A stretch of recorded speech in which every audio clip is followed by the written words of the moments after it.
Merci bien, Tanti, d'avoir accordé cette interview à Rebel Pacifique. Aujourd'hui, nous sommes avec Tanti Fatoumata Koulibaly, une mémoire vivante de la culture et de l'art malien. Vous êtes réalisatrice malienne travaillant à la télévision nationale et vous avez réalisé de longs métrages tels que Ngolo, Dit Papi, axé sur les enfants des rues, qui a reçu le prix de la coopération française de la FESPACO à Ouagadougou. Et vous avez aussi réalisé La Quête violée, un documentaire sur les élèves des écoles coraniques. Vous avez aussi réalisé Le combat de Lala, qui traite de la prostitution cachée. Vous avez réalisé un film sur Sira Diop, Badjiba Dabali, la première bachelière malienne et aussi une grande activiste en faveur des femmes maliennes, paix à son âme. Et j'en passe. Maintenant, aujourd'hui, nous sommes là avec vous pour vous poser quelques questions par rapport à votre expérience, par rapport à votre parcours, par rapport à vos combats. Et nous allons commencer par la première question. Comment vous êtes venu l'idée de faire un film sur Sira Diop? Merci. Je vous remercie d'abord pour ces compliments. Ça va tout droit dans le fond de mon cœur. Merci beaucoup. Avant d'arriver à Sira Diop d'abord, c'est à travers mes expériences radio. Parce que moi, j'ai été d'abord une femme à radio. J'ai fait la radio. C'est au cours de mes reportages, en voyant le combat des femmes, que ce soit dans les villes, que ce soit dans les villages, je me suis dit, pourquoi ne ferais-je pas des films? Et en ce moment, j'ai commencé à écrire. C'est à partir de là que j'ai eu l'idée de faire la réalisation sans aller faire une école de réalisation. Tout est parti de là. Et c'est les anciens comme Cheikh Omar Sissoko, et Bekaï du CNCM, Cheikh Omar qui fut ministre, c'est eux qui m'ont aidé à apprendre l'écriture du scénario. C'est à partir de là que j'ai eu une bourse à l'EIB, c'était l'École internationale de Bordeaux. En France, j'ai été sélectionnée parmi tant d'autres pour faire l'écriture du scénario dans lequel est sorti Ngolo Dit Papi, qui juste après a été financé et suivi de La Quête violée. Tout est parti de ça. Et en dehors de ça, comme j'ai été aussi encadrée par une grande dame de la radio et de la télévision malienne, et Madame Tosso Diara, qui est allée à la retraite, elle produisait des émissions à l'endroit des femmes. Donc je l'accompagnais. Et je voyais le combat, comme je l'ai dit tout à l'heure, le combat des femmes. Et surtout Tanti Sira Diop, les Fatoumata Siré et autres là. Et j'ai eu à faire un documentaire sur Fatoumata Siré, qui a d'ailleurs eu un grand prix en Allemagne. Parce que à l'époque, c'est moi qui ai initié au CIPTEF, le Conseil international des radios et télévisions d'expression française. C'est basé à Bruxelles. Donc je leur ai dit, pourquoi ne ferons-nous pas une série sur les femmes battantes en Afrique? Femmes battantes, ça ne veut pas dire que les femmes intellectuelles seulement. Les femmes qui sont dans les champs, les femmes qui font l'élevage. Donc c'est parti comme ça. L'idée est partie de moi. On a lancé la femme battante. Et femme battante, je faisais partie. C'est Fatoumata Siré et j'ai fait son portrait. Et je me suis dit, Tanti Sira Diop, sa maison se trouve juste à côté du domicile de mon papa. C'est elle qui nous a élevés en quelque sorte. Elle nous disait, il faut vous battre. Hein. Je vous vois, vous êtes des paresseuses, vous les filles là. Hein. Quand on chôme, elle nous grondait. Et surtout moi, elle m'envoyait faire des commissions quand elle était directrice de SOS Sanankorouba.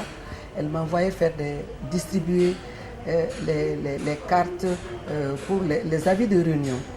Elle m'envoyait distribuer ça. Et entre-temps, je me suis dit, tiens, je connais Tanti Sira Diop, je connais un peu ses parcours, parce que ce soit à la maison, que ce soit dans les centres de formation féminine, couture, en milieu rural, je la connais. Donc pourquoi ne ferais-je pas un film sur elle? Et c'était en 2008, le 48e anniversaire de l'indépendance du Mali. J'ai décidé de moi-même, ce n'est pas la direction de la télé qui m'a envoyé le faire, mais quand même je leur ai proposé que je vais faire un film sur les pionnières, les femmes qui se sont battues avant l'indépendance et à l'heure de l'indépendance. Donc Sira Diop faisait partie de ce lot. Elle était le pivot. Je suis allée la voir, elle a dit, ah ma fille, je ne voulais pas parler. J'ai dit, Tanti, il faut parler pour la nouvelle génération. Parce que nous, on vous connaît.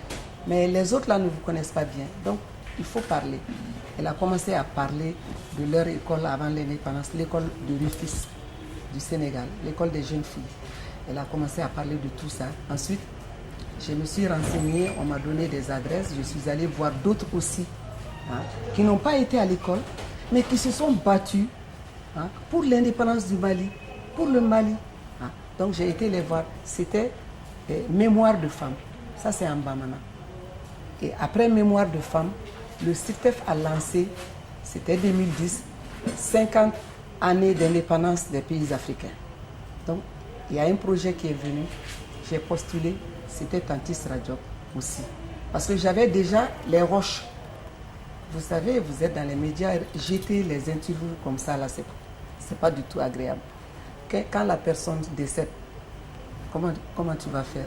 Donc je me suis dit, je vais profiter de ces interviews-là et ensuite je vais faire un autre film. Et là, j'ai fait le film Badjiba Djabali, fleuve intarissable sur Sradjok. Mais à partir de Sradjok, comme elle est devenue un grand arbre, un grand baobab, qui a des branches, je suis allé vers d'autres pour enrichir le film. C'est comme ça que c'est venu. Donc, de Mémoire des femmes, Badjiba Djabali, 2 versions, version internationale, 26 minutes. L'autre version, c'est le CITEF également à Bruxelles qui m'a aidé à avoir des images auprès de l'INA à Brie-sur-Marne en France, là, Institut audiovisuel de Paris. Là. Et j'ai eu des images de Modibo Keïta, l'ancien président du Mali, de Feu Félix Houphouët-Boigny, Léopold Sédar Senghor, le général de Gaulle, les anciennes images qui passent dans le long métrage. Et voilà. Déjà, c'est un idéal que tu as voulu promouvoir à travers le film réalisé sur Sira Diop. Pourquoi particulièrement elle? Parce qu'elle n'est pas, bien entendu, la seule pionnière, la seule femme battante, comme tu l'as dit. Pourquoi elle? Parce qu'elle ne se fatiguait pas. On m'a cité quelques-unes, mais malheureusement, elles sont décédées quelques temps après. J'ai téléphoné à une d'entre elles, elle m'a dit « Ah, ma fille, je suis fatiguée maintenant. Hein, ces choses-là, je suis fatiguée, il faut aller voir les autres camarades. » Sira, elle ne m'a jamais dit qu'elle est fatiguée. Malgré qu'elle prenait son bâton, elle ne se fatiguait pas. C'est pourquoi j'ai décidé de choisir Sira Diop. Et à travers Sira Diop, j'ai eu les autres aussi. Celles qui sont parties. Elle les a citées, elle a montré les photos. Vous savez, elle a écrit un dictionnaire sur les associations féminines au Mali. Un grand dictionnaire comme ça. Dans ce dictionnaire figurent les photos des pionniers. Voilà. Et en quoi est-il différent des autres? En quoi ce film est-il différent des autres réalisations? Ce film me plaît bien en tant que femme, en tant que mère.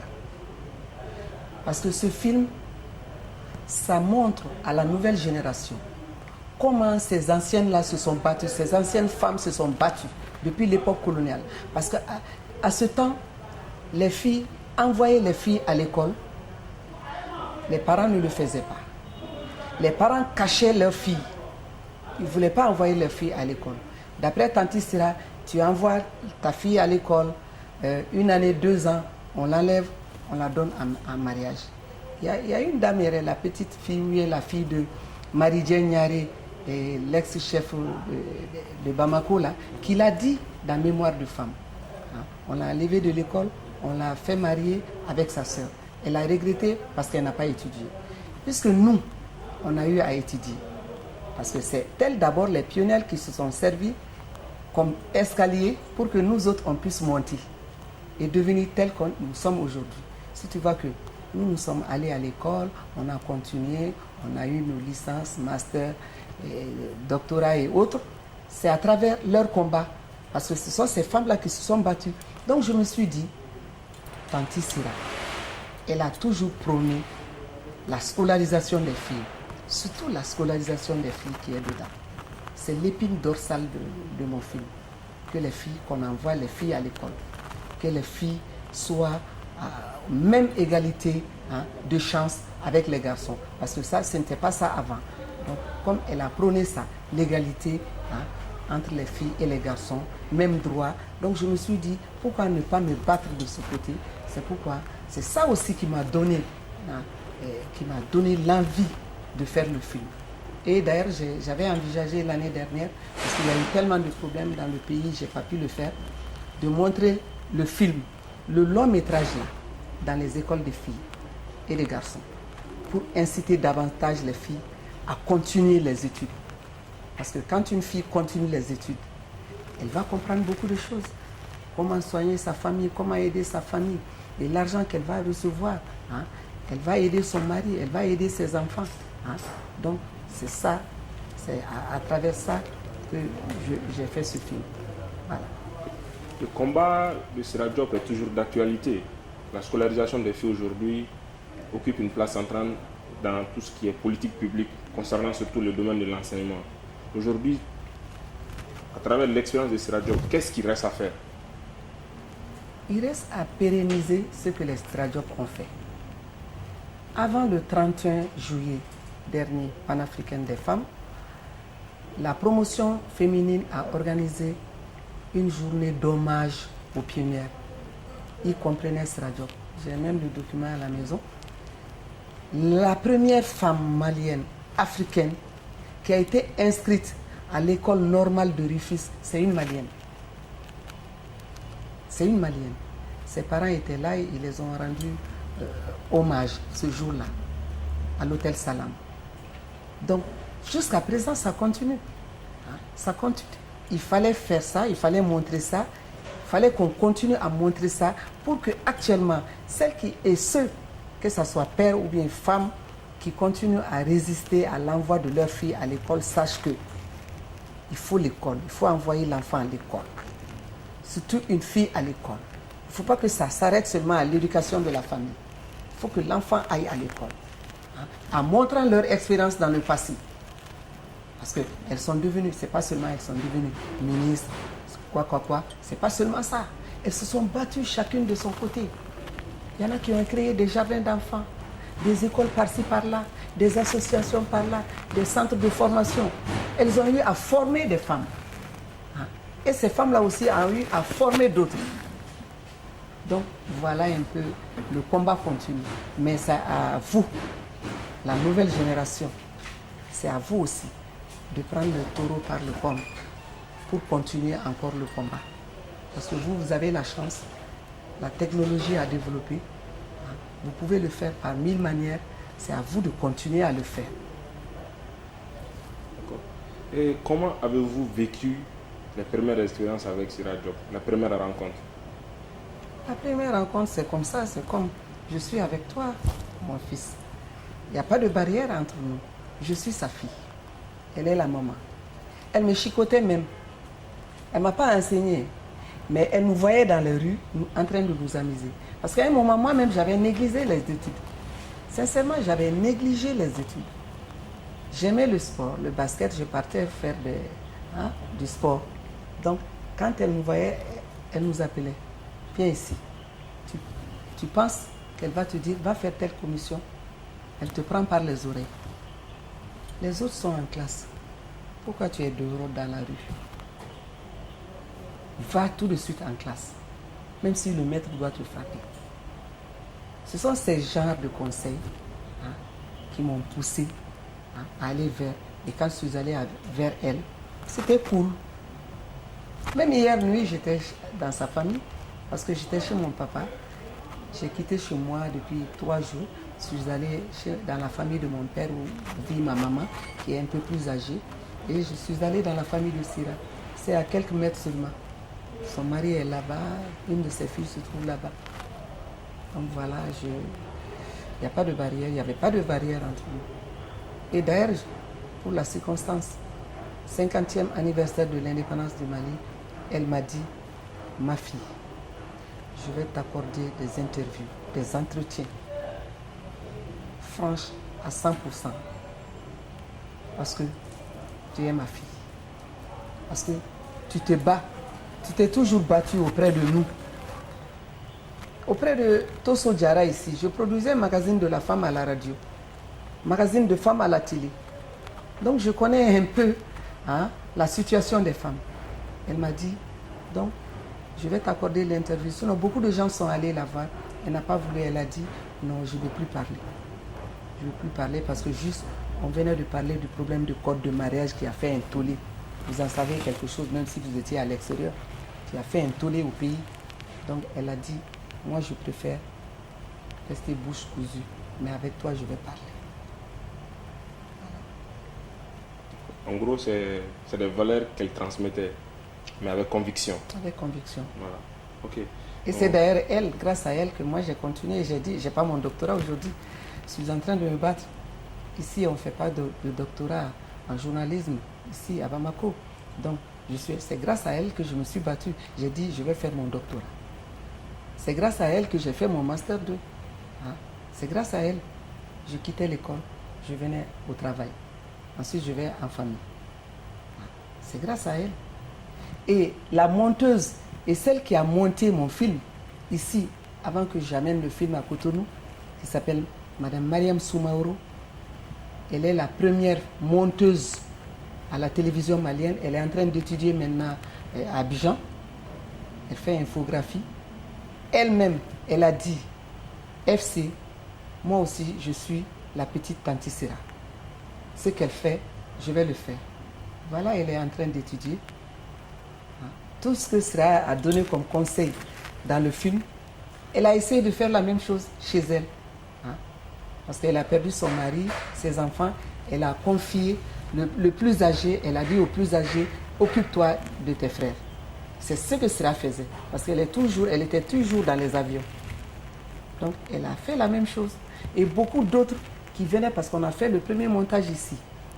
Et ensuite, deuxième ailleurs, à Nyarela. Et la finalité, on a fait ça à Cotonou. Donc tous ceux qui ont vu le film, qui ont eu à écouter Sera, on dit, je vais faire comme Sera. Ça porte fruit. Donc elle reste un modèle. Un modèle. Et aujourd'hui, vous êtes militante, vous faites partie notamment de l'association malienne pour le suivi et l'orientation des pratiques traditionnelles, en sorte, qui traite de l'excision. Quel est le rôle de cette association pour la lutte contre cette pratique? Là, je ne fais pas partie, parce qu'il y a un moment quand on ne pouvait pas parler de l'excision à la radio ni à la télé. Madame Kadidiatou, elle m'a fait appel, elle était professeure d'anglais, elle vient du Nord. Elle m'a fait appel, elle m'a dit, tiens, tu vas venir avec nous, on va aller dans les villages faire des reportages. Parce que comme j'ai fait la radio, quand je vais dans les villages, les villageois viennent vers moi, ils me connaissent à travers la radio. Donc, elle m'a fait appel, on a eu à travailler ensemble plusieurs fois. Et entre-temps, moi-même, j'ai créé mon association. J'ai créé mon association, mais quand elle me fait appel, j'y vais. Mais je connais bien cette association, le fait d'avoir beaucoup travaillé avec elle. Je connais très bien, parce que c'est une des associations comme l'APDF qui se sont battues en premier lieu, avec le centre Djoliba aussi, avec Vildaf, pour combattre l'excision. Parce que ces femmes-là, elle, Kadidiatou Aoudou, Fatoumata Siri, les gens les ont insultées. Les gens ont dit à Kadidiatou, parce qu'elle vient du Nord, elle n'a pas été excisée, c'est pourquoi elle veut que leur fille ne soit pas excisée. Mais elle ne tient pas compte de cela. Fatoumata Siri, la même chose. Sinon, je ne suis pas dans son association à 100%. Quand elle me fait appel, j'y vais. Comme Fatoumata Siri aussi. Voilà. Donc là, quelles sont les principales actions que cette association mène? Parce que vous restez quand même une actrice. Oui. C'est d'abord, au début, on sensibilisait les gens. On leur disait, il faut... Parce que quand on partait dans les villages, il ne fallait pas parler de l'excision a priori. Moi, j'ai eu cette approche. Comme je suis une habituée du milieu rural, on parle d'abord de l'environnement. Vous plantez des arbres, santé environnementale. Est-ce qu'il y a des tas d'ordures qui sont ramassées de temps en temps? Est-ce que les ordures sont éloignées de vos cases? L'eau que vous buvez, l'eau de pluie, est-ce qu'elle est propre? Ainsi de suite. Petit à petit, santé corporelle de l'homme, de la femme. On parlait de ça. Et petit à petit, on venait aux femmes, les femmes qui sont en état de grossesse. Est-ce qu'elles sont suivies à l'accouchement? Comment elles sont après l'accouchement? Qu'est-ce qui leur arrive? Je leur pose des questions. Eux-mêmes, ils me disent, ah, elle a accouché, elle a perdu beaucoup de sang. on l'a amenée dans tel centre, de telle localité, hein. Elle en est morte. Et je m'approchais également de ces femmes pour leur demander qu'est-ce qui se passe chez vous. Elles se confient à moi. Et c'est comme ça que j'ai amené l'excision. C'est-à-dire, je dis, est-ce que c'est pas parce qu'elle a été coupée, est-ce que c'est pas un peu ça? Il y en a qui disent, non, c'est pas ça, c'est pas ça. Je dis, ça trouvait que la femme qui se trouve à côté de moi m'a parlé de ça. Mais elle ne peut pas le dire. Vous le savez, chez nous, les femmes sont obligées de rester muettes. Elles ne doivent pas dévoiler leur intimité.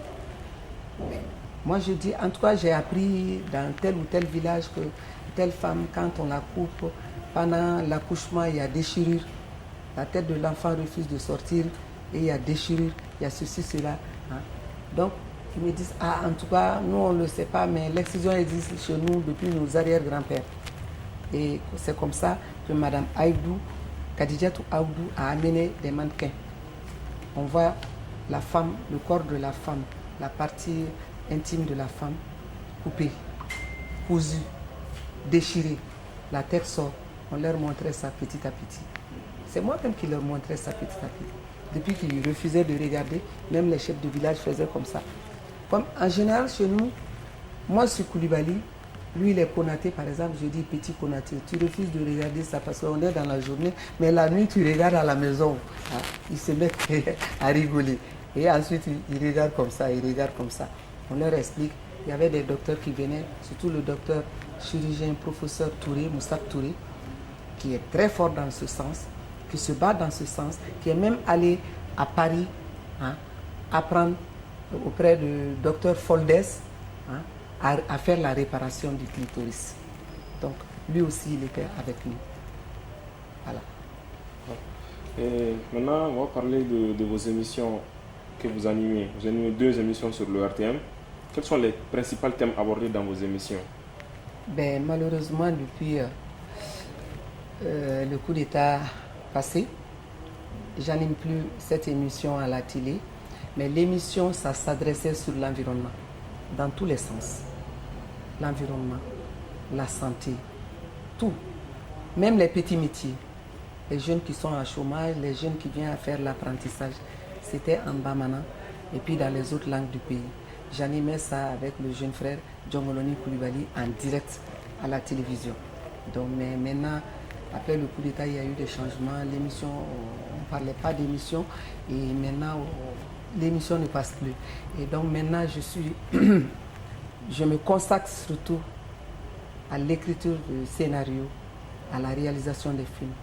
Parce que tout à l'heure, on vient de finir une série télévisuelle qui appartient à la télévision malienne. Bon, c'est pas la première fois, c'est la 2e fois que nous faisons la série pour la télé, parce que Walaha, c'est Feu Djibril Kouyaté qui l'a réalisé, j'étais son assistante, on l'a réalisé ici. Bon, après Walaha, on a réalisé d'autres séries comme Roi de Ségou, je suis la première assistante, souvent je joue, de Boubacar Sidibé. Et puis on a réalisé Dougouba Sigi, la vie dans la grande ville.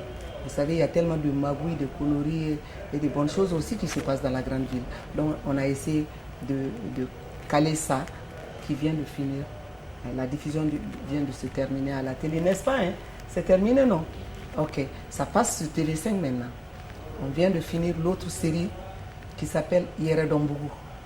C'est pour sensibiliser les Maliens, les Africains, tout le monde. Il faut se reconnaître soi-même. Il faut savoir d'où je viens, qui je suis, qu'est-ce que je dois faire, hein, pour mon pays, pour ma dignité. Donc tout ça se trouve dans ce film qui s'appelle Yeredombougou. On était basé à Samanko sur la route de la Guinée. On est resté à peu près 2 mois là-bas. On a fini. Le film est fini. La sortie doit commencer normalement ces temps-ci.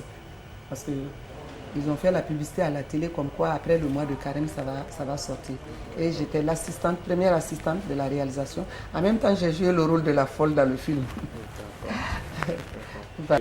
Est-ce difficile pour une femme d'intégrer la télévision nationale, surtout jouer les rôles de premier plan?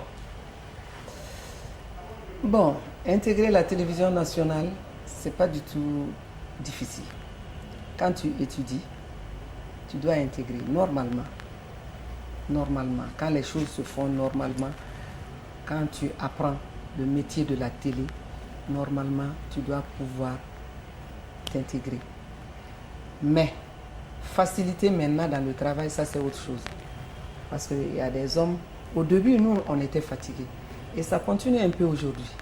Ça continue un peu. Même les gens dans les médias, hein, que ce soit presse écrite ou audio, hein, les femmes sont fatiguées. Il y a une certaine jalousie entre les hommes et les femmes. Il y a une certaine jalousie, mais je dirais aux femmes, ne vous laissez pas faire. Ne vous laissez pas faire. Battez-vous, travaillez bien, affirmez-vous. Comme ça, vous allez créer la différence entre vos émissions et celles des hommes. Ça, c'est un. De deux, concernant nos us et nos coutumes. Parce que dans le temps, les parents disaient qu'une femme venir s'asseoir comme ça à la télé, c'est se vendre. Avant, ils disaient ça. Quand je venais à la télé, mon père, comme il fut un ancien combattant, il a fait l'Europe, tout ça là, les camarades de mon père ont fait savoir qu'il ne faut pas que votre fille reste à la télé, ce n'est pas une bonne chose. J'étais demoiselle. À l'époque, j'étais tout le temps en garçonnet.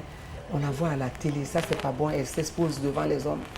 Mon père a dit, elle aime ce métier, elle fait ce métier. Elle le fait pour elle-même, c'est par plaisir qu'elle va faire ce métier, qu'elle continuera à le faire tant qu'elle voudra. Mon père ne les a pas écoutés, mais ce n'est pas tous les papas et tous les mamans qui vont le faire et qui vont le dire. Il y en a qui vont décourager leurs filles. Devenir comédienne aussi, c'est la même chose. Beaucoup ont eu à décourager leurs filles comédiennes. Moi, je pense que là où nous sommes, laissez vos filles aller faire les médias, c'est-à-dire faire les métiers qu'elles veulent. C'est une façon de s'exprimer. Le prêcheur, qu'il soit marabout, catholique, il prêche. Il parle de la paix. Il parle de la lutte contre l'exclusion, contre le sida, la pauvreté. Mais pour la comédienne aussi, c'est une manière de s'exprimer en jouant le rôle de la lutte contre l'exclusion. C'est une manière pour elle de s'exprimer à travers son corps, ses paroles. Donc, laissez les filles s'exprimer à travers les médias. Le monde évolue. Il ne faut pas qu'on reste fermé, qu'on soit malien, qu'on soit guinéen et autres. On est des Africains, on est des êtres humains. On n'est pas différent de ceux qui ont la peau blanche. Donc, nous faisons les mêmes études. Donc, essayons de nous émanciper à travers les médias. Sinon, il y a beaucoup de difficultés. On vous empêche de vous marier.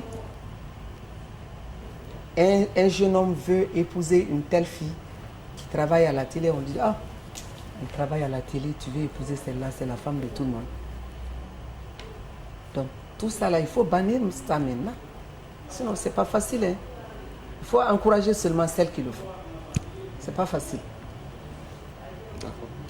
Et est-ce que les femmes sont payées pareil que les hommes dans le métier que vous exercez?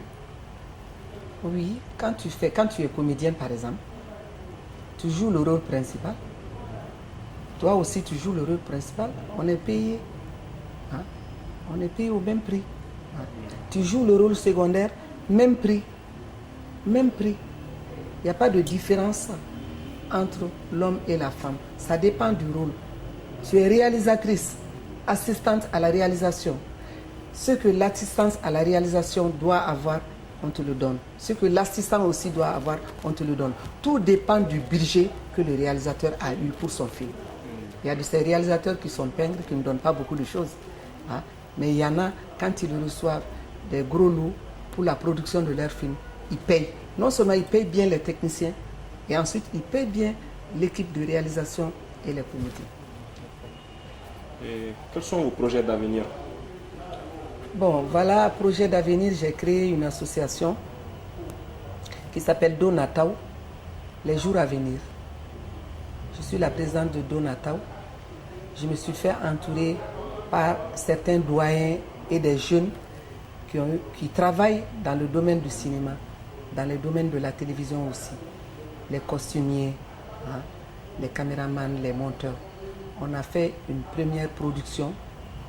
Nous avons fait appel à des jeunes qui n'ont pas été initiés. C'est-à-dire c'est l'initiation des jeunes dans les métiers du cinéma.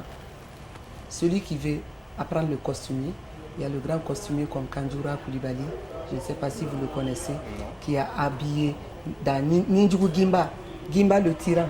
Vous avez vu le film? Oui. J'ai joué dans ce film. La femme qui apporte le plat de haricots au roi. C'est ce rôle-là que j'ai joué. Donc c'est ce monsieur Kandjoura Koulibaly, qui nous a habillés. Même les rois de Ségou, costumes traditionnels, les perles, tout. Il a toutes sortes de costumes, que ce soit sénégalais, ivoirien, tout. Donc on les a appris à faire la caméra, à faire le montage, le son, costume. Donc il y a eu 5 films au sortir du séminaire et ces films-là, on les a projetés. Et le premier prix, il y a un groupe qui l'a eu, c'était sur les femmes qui se battent, qui vont à la recherche de l'eau. Vers Kanadjikila, là-bas, les femmes sont fatiguées, elles font le rang de 20h jusqu'à 2h du matin pour avoir de l'eau. Donc, il y a ce groupe-là qui a eu le prix. Nous avions, je collabore avec une Canadienne, c'est une grande réalisatrice aussi, je collabore avec elle. Donc, Erika, elle s'appelle Erika Pomerance, elle nous aide aussi sur le plan financier. On n'a pas eu d'argent ici pour pouvoir mettre ça en place. C'est quelques sponsors qui nous ont aidés, ils nous ont amené de l'eau, boisson. Les jeunes se sont battus, ils ont pris leur moto. On les a donné seulement le prix de l'essence. Ils ont été faire les tournages, ils amènent, on monte. Notre siège, c'est le district de Bamako. C'est le musée du district de Bamako, en face du carrefour des jeunes. C'est notre siège. Et ça, je suis là-dedans. Et je resterai dans ça pour former les jeunes. Parce que nous, on a fait de nos mieux. Il faut qu'on forme aussi les jeunes là qui peuvent prendre la relève. Et en dehors de ça, je suis en train de préparer un long métrage. J'ai fait 2 films qui viennent d'arriver. C'est sur les filles scientifiques que le docteur Cheikh Mouribo Diarra encadrait. C'est-à-dire les filles venaient scientifiques, les premières de la série Science. Elles venaient de la Guinée, du Cap-Vert, un peu partout, de l'Afrique. Ici, ils faisaient des formations. Donc j'ai fait un film sur ça, l'autre sur les universités. Mais j'envisage maintenant de faire un long métrage sur la réconciliation. La réconciliation en amenant les musulmans. Tout est fini, l'écriture est finie, je suis en train de chercher des sous. Les catholiques, les protestants, tout le monde. Les religions traditionnelles. Parce que tout le monde se trouve dans le Grand Mali là. Il faut qu'on parle avec tout le monde. Il faut que tout le monde parle. Et l'autre projet, c'est sur le lieutenant-colonel Nema Sagara. Elle est une jumelle. La dame militaire là. Oui. Donc sa jumelle se trouve ici à l'ORTM. Mariam Sagara, elle est journaliste. J'ai commencé à faire petit à petit le 31 décembre dernier. Je suis allé à Koutiala. Elle a formé des jeunes militaires qui sont sortis. Je suis allé filmer, ainsi de suite. Je suis en train de la suivre. Mais si j'arrive à avoir les sous, je vais faire son portrait pour joindre à ces images-là. Parce qu'il faut montrer ces genres de femmes aux autres femmes. Oui.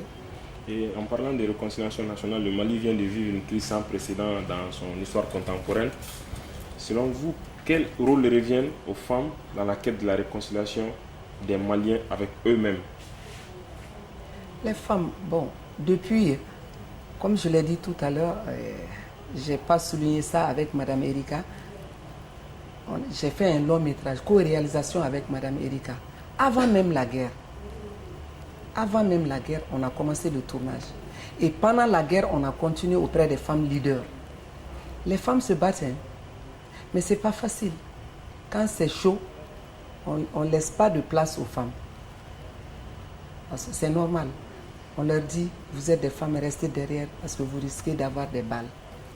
Sinon, toutes les femmes leaders qui sont là, avant la guerre, elles étaient là, en train de faire des rencontres et voir les politiciens, leur dire, il ne faut pas faire la guerre, il faut faire comme ça, il faut faire comme ça.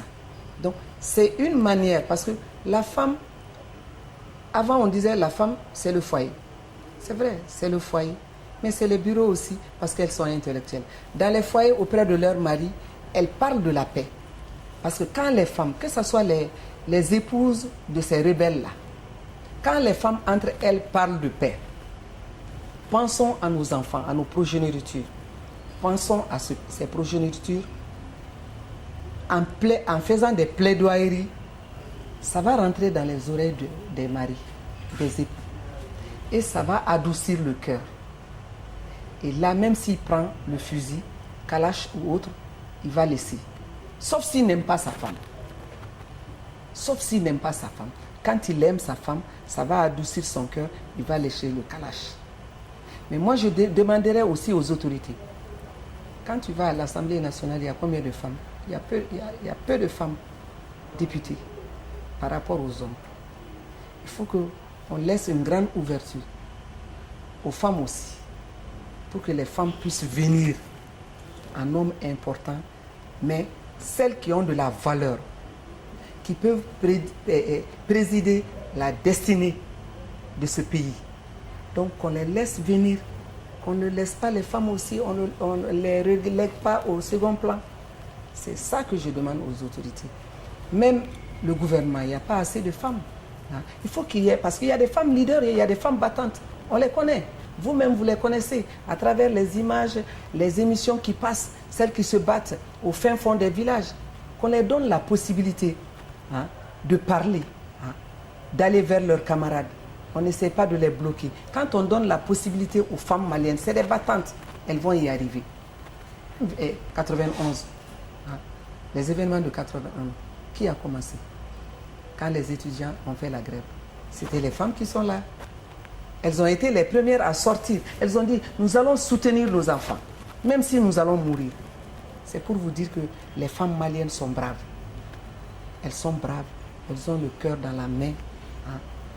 Elles peuvent apporter beaucoup dans le changement, dans la paix, si on leur laisse faire et si on leur donne les moyens. Et en Europe, ils essaient de gober toute trace de différence entre hommes et femmes. Est-ce un progrès ou une régression? Non, c'est un grand progrès. Bon, ici, même quand nous avons commencé à nous battre contre l'excision, moi-même, on me disait, parce que tu vas tout le temps en Europe, les Européens te donnent de l'argent, tu viens nous dire qu'il ne faut pas exciser nos filles. Nous allons les exciser. Vous écoutez, les Européens, nous ne sommes pas les mêmes. Ils sont blancs, nous sommes les noirs. Il y a certaines choses qu'on doit copier de chez eux, mais tout en tenant compte de nos traditions, de nos us, en essayant de les adapter ici, selon nos traditions. Même la démocratie. On peut copier la démocratie européenne, mais tout en tenant compte de notre propre démocratie traditionnelle qui existait depuis au temps de Sundiata. On conjugue les deux et ça peut aller. Donc, ici, quand on parle de l'équité, ce que les Européens sont en train de faire, équité, genre, c'est une très bonne chose. Parce que lui, il a un diplôme, toi, tu as un diplôme d'ingénieur en informatique. Elle a un diplôme d'ingénieur en informatique. On te nomme directeur. On ne la nomme pas. C'était ça ici. Ça continue un peu. C'était ça ici. Mais il faut que ça change. Vous avez fait les mêmes écoles. Il faut que ça change. Celle-là, c'est une femme. C'est une femme qui va construire un foyer, qui va avoir des enfants, des petits-enfants, qui va aider son foyer, son mari. Donc ce que le mari va faire, elle aussi, elle va le faire. On a vu beaucoup de femmes qui ont construit des maisons, qui habitent avec leur mari. On a vu beaucoup de femmes qui se battent pour caser leur mari. On a vu beaucoup de femmes qui se battent pour aider leurs enfants. Donc pourquoi ne pas donner la possibilité? Ce n'est pas lui donner comme ça. Elle s'est battue, elle est allée à l'école. Donc l'équité, genre, c'est une très bonne chose. Il faut qu'on le fasse ici en Afrique. Il faut qu'on le fasse. C'est très important pour nous. Ce n'est pas pour copier les Européens, même si on les copie dans le bon sens. Chez nous, on le fait, nos vieux là le faisaient discrètement. Quand on appelait, je parle tout en respectant M. Diarra, qui est Bambara comme moi. Quand on parlait, les vieux Bambara parlaient entre eux, il faut qu'on fasse telle ou telle chose. Parce que le village maintenant, ça ne va pas. Quand ils disaient ça entre eux, ils disent, la nuit porte conseil. On se retrouve ici demain, on va en reparler. La nuit porte conseil, ça veut dire quoi? Le soir. Même si chacun ne le faisait pas, les responsables vont causer avec leur épouse. Si on faisait, mais ils ne demandaient pas à l'épouse ses idées. Ils ne demandaient pas, tu peux me dire dans tel ou tel problème, qu'est-ce qu'il faut faire? Non. Ils avaient leur approche. Ils avaient leur approche. Ils posent le problème devant la femme et la femme parle. Ils recueillent l'idée de la femme comme ça. Ils ajoutent ça à leur idée et le lendemain, ils en parlent. Et c'était bien. Donc c'est une sorte de démocratie participative à l'indirect. Bien sûr. Parce que se montrer, comme je le disais tout à l'heure, une femme, quand il a dit paix à son âme, une femme venir devant les hommes, parler comme ça, faire comme ça. Il n'y avait pas de respect dans ça, d'après nos traditionnalistes. Venir devant les hommes, crier, parler, dire, on fait ceci, cela. Non, il n'y avait pas de respect dans ça. C'est-à-dire, si tu parles avec respect, il y a un savoir parler. Devant les hommes, comment se tenir devant les hommes, les vieux aussi vont te respecter. Le chef de village ne veut pas dire, c'est ma femme qui m'a dit de venir vous dire ça, c'est une bassesse pour lui. Mais il va dire autrement ce que la femme a eu à lui dire à la maison, à deux là-bas. Il va ajouter ça à ses idées et puis il va dire ça aux villageois. Ils vont adopter ça. C'est ça, c'est notre démocratie. Voilà. Un dernier mot, un message à lancer.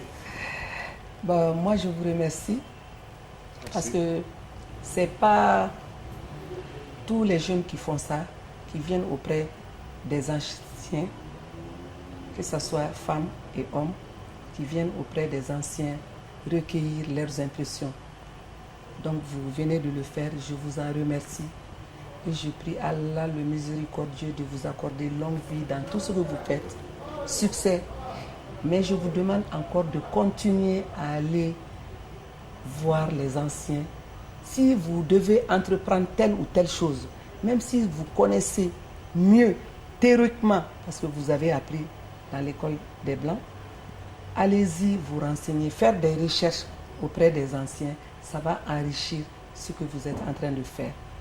Ça, je vous demande de le faire et je demande à la nouvelle génération de filles, de femmes qui sont là, qui sont en train de nous regarder, battez-vous, battez-vous, ne vous minimisez pas.